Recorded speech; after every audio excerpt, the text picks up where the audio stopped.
The Sixth Gate, or the Parable of the Electronic Thief. I happened upon the gate called Sixth, where stood under the gate betwixt the double arch a counting man, whose clear surroundings he did scan. A counter had he in his hand, and all that came upon his land must pay the toll of quantity, and this in no way bodily, for followers are mental pure, and number rests in place obscure.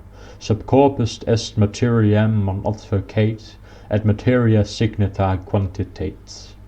The man kept counting up always, as if collabs are blessed mores.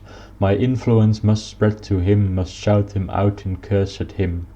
Like all who pass I had to pay to him whose face is grey, whose counting takes all day away this soul's astray.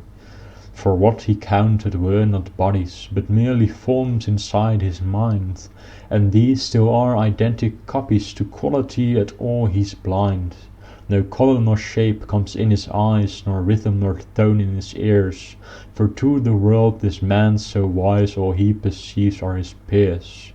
Once like him and once are all, indiscernible yet not identical, for when alone they're not, but added up their top spots. And when he sees another with his mental eye, who counts 1,000 more than him, he gets strange feelings in his thigh, and birds a goddess from the limb. A jealous Hera from his loins, not sated by 1,000 coins, for gold is not what she desires, but from the mass 1,000 Mars.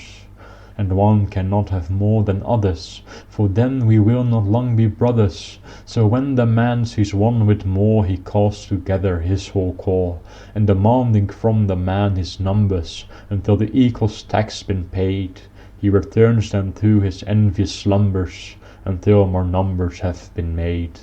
But empty space is all around, no body here is seen. An atom is this man, a clown, no audience to scream.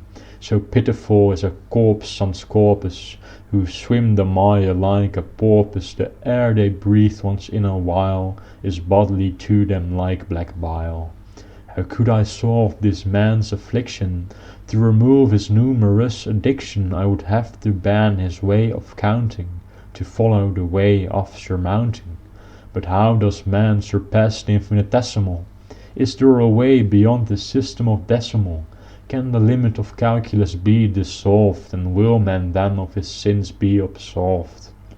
I took the counter from his claws, for it was instrument if not cause of his habit of numbering ever up, and to this I would put a stop.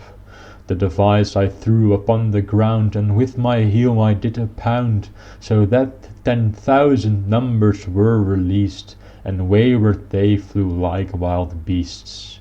The man, now freed from his delusion, considered the empty space around.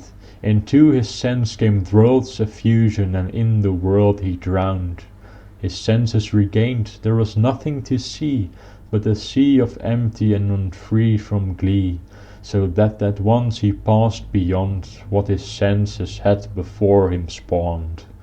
Content he sat around beneath the gates, the quality of emptiness contemplate, and I passed on to the seventh and last before I had to face the past.